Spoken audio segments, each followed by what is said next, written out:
نمازی کے آگے سے جو گزرنے کا مسئلہ ہے وہ بڑا اہم ہے، کیونکہ وعید بہت زیادہ ہے اس کی.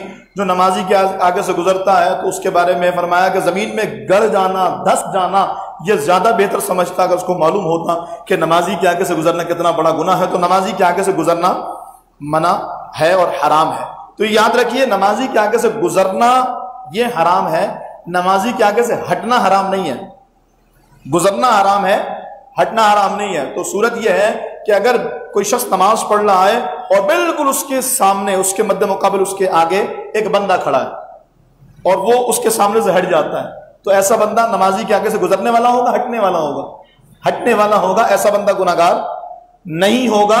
اگر کوئی کراس کر کے گزرتا ہے، کوئی نمازی کے دائیں سائیڈ ہے اور بائیں چلا جائے، بائیں سائیڈ ہے دائیں چلا جائے، تو اس کو کہتے ہیں گزرنا، اور یہ حرام ہے، گناہ ہے.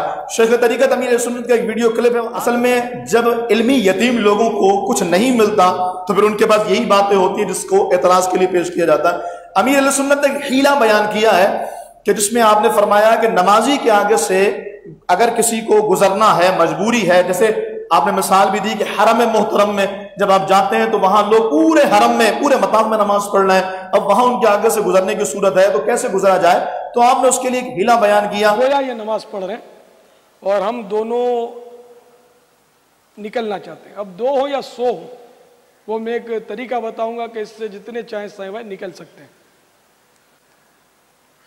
تو ہم دونوں گویا نکلنا چاہتے ہیں یہاں سے، تو ایک عیسائی بھائی ان کی طرف پیٹ کر کے کھڑا ہو جائے،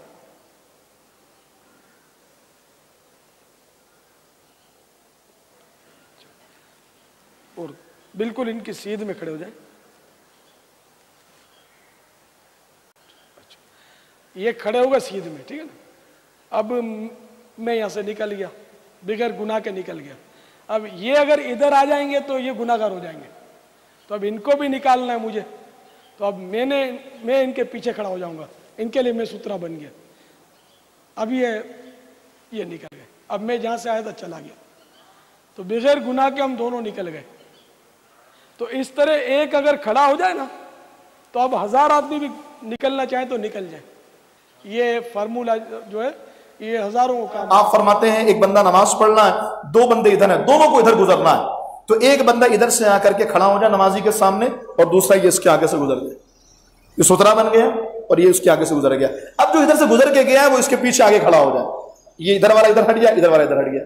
تو یہ آپ نے حیلہ بیان کیا ہے، اس پر بڑی تنقید، یہ کیا ڈرامہ ہے، یہ فلاں ہے فلاں ہے. میں نے کہا علمی یتیموں کا حال یہی ہوتا ہے. فتاوی عالمگیری ہم اہل سنت کی مستند کتاب ہے، اس فتاوے میں یہی حیلہ بیان کیا گیا. بولیے سبحان اللہ. اصل بات یہ ہے کہ اللہ تعالیٰ نے ایک ایسا مرد قلندر دے دیا ہے جس نے بالکل عام فہم انداز سے دین سمجھا دیا. تو اب اس پر بھونکنے والوں کو موقع تو کوئی نہیں مل رہا، تو اب انہوں نے انہی سب چیزوں کو اٹھا کر کے ایک میں نے ویڈیو دیکھا امیر سنت کوئی فروٹس وغیرہ کھانے کے بارے میں بتا رہا، دیکھو سبزیاں کھانے کا طریقہ بتایا. میں نے کہا جذبہ تو دیکھو، وہ حضور کی ایک ایک ادا کو ادا کرنا چاہتے ہیں، وہ حضور کی ایک ایک سنت کو ادا کرنا چاہتے ہیں. ایسے دور میں جب فنا فی الرسول پر کوئی فائز ہوگا تو اس کا جذبہ یہی ہوتا ہے. لیکن جاہلوں کو سمجھ میں نہیں آتی بات، تو یہ نمازی کے آگے سے گزرنے والی صورت یہی ہے.